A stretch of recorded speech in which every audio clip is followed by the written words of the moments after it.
Okay, चंद्राला आपल्या मनाचा कारक मानला जातो आणि त्याचबरोबर वैदिक ज्योतिषमध्ये याला अतिशय महत्व दिले गेलेलं आहे. मोठा मोठा होत जातो त्याला आपण शुक्ल पक्ष म्हणतो, जो जेव्हा तो पौर्णिमेपर्यंत पोहोचतो आणि पौर्णिमेपासून परत अमावस्येपर्यंतचा जो पिरियड असतो त्याला कृष्ण पक्ष म्हटलं जातं.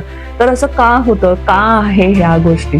तर चला आज ह्याची एक रोचक कथा आपण बघणार आहोत. या शापेमुळे ना रोज थोडं थोडं थोडं करून चंद्रमाचा जो तेज होता तो हळूहळू हळू कमी व्हायला लागला. तिसऱ्या घरामध्ये जर तुमचा चंद्रमा बसला असेल तर ती खूप जास्त क्रिएटिव्ह असेल, त्याला प्रवासाची खूप जास्त आवड असते आणि कला लेखन क्षेत्रात काहीतरी नाव करून दाखवायचे योग बनतात.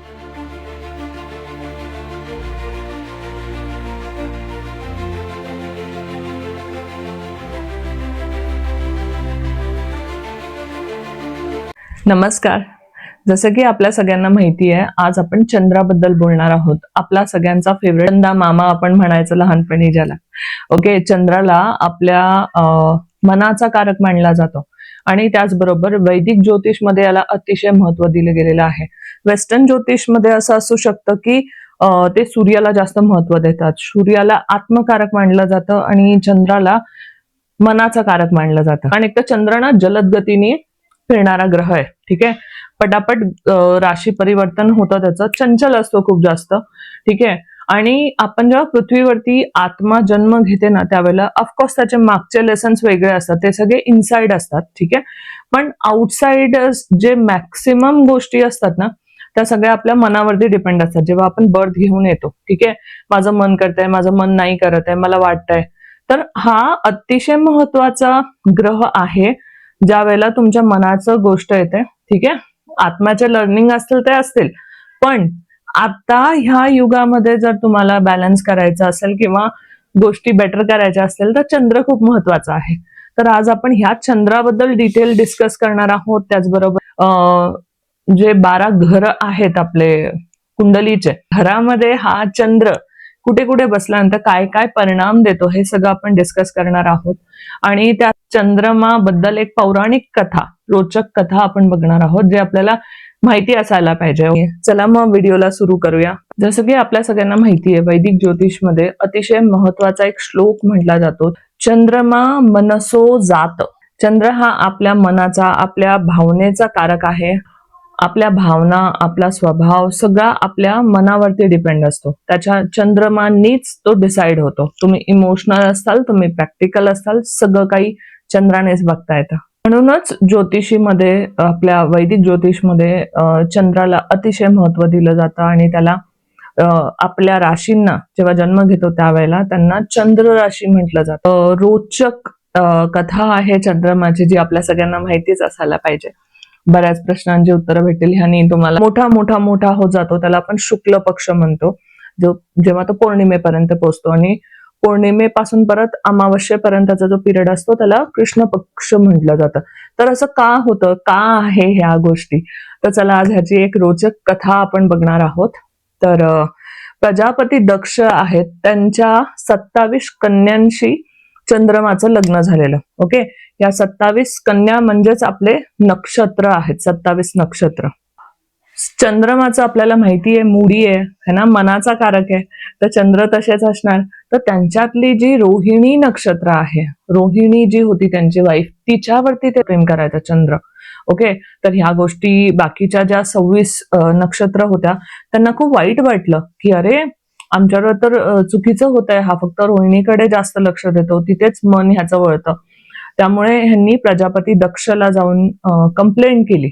प्रजापती दक्षने त्यांना प्रेमाने समजवण्याचा प्रयत्न केला आणि सांगितलं की सगळ्यांना समान भावनेने तुम्ही ह्यांना ट्रीट करा.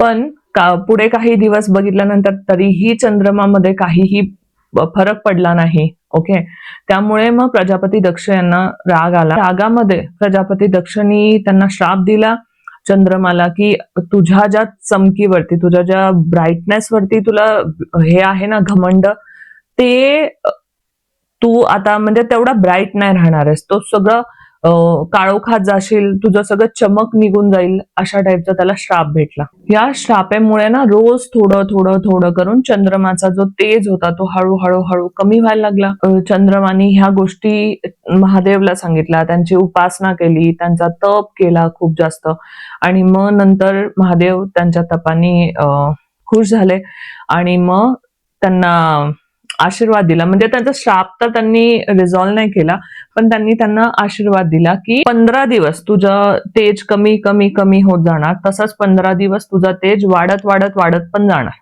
ओके, अशा टाईपचं त्यांना दिलं. त्यामुळे आपण जे बघतो ना असं अमावस्या टू पौर्णिमा, पौर्णिमे टू अमावस्या, जे चंद्राचे जे हे वेगळ्या वेगळ्या छटा आपल्याला दिसतात ते ह्या श्रापामुळे, असं पौराणिक कथा मध्ये सांगितलं गेलेलं आहे. ज्या तपस्येनी शंकर भगवान इतके खुश झाले की त्यांनी त्यांना आपल्या माथ्यावरती सजवलं. ओके, सो ही आहे पौराणिक कथा या अमावस्या टू पौर्णिमा, पौर्णिमे तो अमावस्यापर्यंतचा पिरियडची. चला आता बघूया कुंडलीच्या 12 घरात या चंद्राचा काय परिणाम होतो. ओके, बाकीच्या पण गोष्टी इम्पॉर्टंट असतात, पण आपण बघूया की 12 घरात चंद्राचा काय परिणाम होतो. तुमच्या कुठल्या घरात आहे तुम्ही नक्की कुंडली घेऊन बसा आणि चेक करा आणि मला मेसेज करून नक्की कळवा की जर फर्स्ट हाऊस मध्ये तुमचा चंद्र असेल तर व्यक्ती दिसायला सुंदर. चंद्र सौंदर्याचा कारक आहे. ठीक आहे, तुमचं फर्स्ट हाऊस तुमची पर्सनॅलिटी आहे, तर मग तुम्ही समजू शकता की फर्स्ट हाऊस मध्ये ज्याचा चंद्र आहे ना तो खूप इमोशनल असेल, सेन्सिटिव्ह असेल, पण हे पण दिसतं की ते लोक दिसायला खूप जास्त सुंदर असतात, अट्रॅक्टिव्ह व्यक्तिमत्व असतं किंवा चेहरा है ना खूप जास्त ब्युटिफुल असतो त्या लोकांचा. आपल्याला माहितीये की मनाचा कारक आहे, तर मनाने खूप जास्त चंचल असतात, एका ठिकाणी एका गोष्टीवरती स्टिक राहता येत नाही. ठीक आहे, कन्फ्युज खूप जास्त असतात, डिसिजन मेकिंग थोडंसं डिफिकल्ट होतं ह्या लोकांना. दुसरं घर आपलं धन आणि कुटुंबाचं असतं. त्यामध्ये असं बघितलं जातं की चंद्रमा जसा वर वर वर वर चढत जातो, खाली खाली खाली खाली उतरत जातो, त्याचप्रमाणे ह्यांच्या जीवनामध्ये बरेच उतार चढाव येतात. फायनान्शियल कंडिशन मध्ये स्पेशली खूप जास्त उतार चढाव ह्यांना बघितले जातात, कारण सेकंड हाऊस धनभाव पण म्हटला जातो. कौटुंबिक ह्यांचं बोलणं खूप जास्त चांगलं असतं, स्वीट असतं, सगळ्यांबरोबर खूप चांगलं नातं असतं ह्यांचं, आणि कुटुंबावरती खूप जास्त प्रेम करणारे असतात, फॅमिली ओरिएंटेड असतात. तिसऱ्या घरामध्ये जर तुमचा चंद्रमा बसला असेल तर ती खूप जास्त क्रिएटिव्ह असेल, ह्याला प्रवासाची खूप जास्त आवड असते आणि कला लेखन क्षेत्रात काहीतरी नाव करून दाखवायचे योग बनतात ह्याच्यामुळे. ओके, चौथ्या घरात जर चंद्र असेल तर चौथं घर हे चंद्राचंच मानलं जातं, मातेचं मानलं जातं, तर इथे चंद्रमा खूप जास्त शुभ फल देणारा मानला जातो. आईचं सुख खूप चांगलं भेटणार आहे आणि घरामध्ये सुख शांती नांदून राहते. तुम्ही खूप खुश राहता, मानसिक दृष्ट्या तुम्ही खूप खुश राहता. 5व्या घरात जर चंद्रमा असेल तर बुद्धी आणि संततीचा हाऊस मानला जातो. यांची बुद्धी खूप जास्त तीक्ष्ण असते, सकारात्मक विचार करतात, शेअर मार्केट आणि कल्पक जे क्षेत्र असतात ना त्याच्यामध्ये खूप जास्त चांगले करू शकतात. 6वं घर रोग आणि शत्रूचं मानलं जातं. त्यांच्या आरोग्याच्या थोड्याशा तक्रारी असू शकतात. 6व्या घरात जर चंद्र असेल तर त्यांना सर्दी, खोकला, थंडी रिलेटेड जे काय आहे, कफ वगैरे रिलेटेड प्रॉब्लेम ह्यांना जास्त असतात. पाचन संबंधी तक्रारी ह्यांना असू शकतात आणि असं बघितलं जातं की मानसिक ताण किंवा मानसिक स्ट्रेस खूप जास्त नेहमी म्हणजे फील करत असतात. नॉर्मल लाईफमध्ये पण सगळं व्यवस्थित आहे तरी पण अननोईंगली त्यांना असं वाटतं की काहीतरी त्रास आहे, काहीतरी स्ट्रेस आहे. 7व्या घरात जर चंद्रमा असेल तर 7वं घर आपला विवाह आणि पार्टनरशिप साठी मानला जातो. तर ह्याच्यामध्ये असं दिसतं जोडीदार अतिशय सुंदर असतो ह्या लोकांचा, ज्यांच्या 7व्या घरात चंद्रमा असेल तर. समजूतदार असेल, भावुक असेल, वैवाहिक आयुष्य खूप जास्त सुंदर जातं. पार्टनरशिप साठी पण हा हाऊस खूप चांगला असतो आणि असं दिसतं की तुम्ही पार्टनरशिप मध्ये जुळून खूप जास्त चांगलं काम करू शकता. तुम्ही बाहेर म्हणजे ना out of India, out of state, म्हणजे जिथे तुमचं बर्थ झालंय तिकडच्या पेक्षा लांब जाऊन काहीतरी काम करणं, बिझनेस करणं, पार्टनरशिप करणं हे खूप चांगलं राहील तुमच्यासाठी आणि फायद्याचं होईल. 8वं घर आपल्या आयुष्याचं आणि गूढ ज्ञानाचं असतं. इथे जर चंद्रमा बसला तर असं म्हटलं जातं की मानसिक अस्वस्थता राहते ह्या लोकांना, ओव्हर थिंकिंग खूप जास्त राहते, पण गूढ विद्येत खूप जास्त यांना इंटरेस्ट असतं, ह्यांचं इंट्युशन पॉवर खूप जास्त स्ट्रॉंग असतं चंद्रमामुळे. 9व्या घरात जर तुमच्या चंद्रमा असतील तर भाग्य आणि धर्मासाठी मानलं जातं. ही व्यक्ती खूप जास्त भाग्यवान मानली जाते, धार्मिक मानली जाते. तीर्थ करणं बेसिकली ह्यांना खूप जास्त आवडत असतं.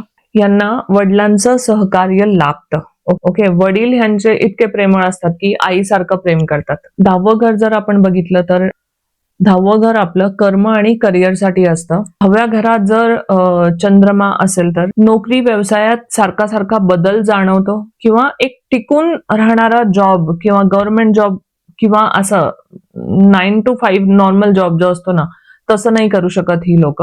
यांना काहीतरी वर्क फ्रॉम होम किंवा IT सेक्टर मधलं काम, यांना बाहेरशी जुळलेलं काहीतरी काम, खूप लोकांशी बोलायचं काम, वेगळं काहीतरी वेगळं होतं रोज त्या कामामध्ये, अशा टाईपचं काम करायला ह्या लोकांना आवडतं. पब्लिक डिलिंग मध्ये खूप जास्त चांगली असतात. जलक्षेत्रात आणि हॉटेल इंडस्ट्रीमध्ये खूप चांगलं काम करू शकतात ही लोक. 11व्या घरात जर तुमचे चंद्रमा असतील तर हे आपलं लाभ देणारं स्थान आहे 11वं घर. तर ह्याच्यात जर चंद्रमा बसले तर इच्छा पूर्ण होतात तुमच्या. मित्रमंडळीकडनं आणि नातेवाईकांकडनं महिला मित्रांकडनं खूप जास्त सहकार्य भेटतं. आयुष्यात अचानक मोठा आर्थिक लाभ होण्याचे चान्सेस खूप जास्त असतात ह्यांचे. 12व्या घरात जर तुमचा चंद्रमा असेल तर ते मोक्ष आणि खर्च ह्या दोन्हीचा कारक मानला जातो. यांना एकांतात राहायला आवडतं.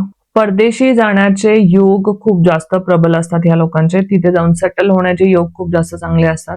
पण झोप येण्याची आणि मानसिक अस्वस्थतेची त्रास यांना जाणवू शकतो. तर मित्रांनो, हा होता आपला चंद्रमा म्हणजे चंदा मामा.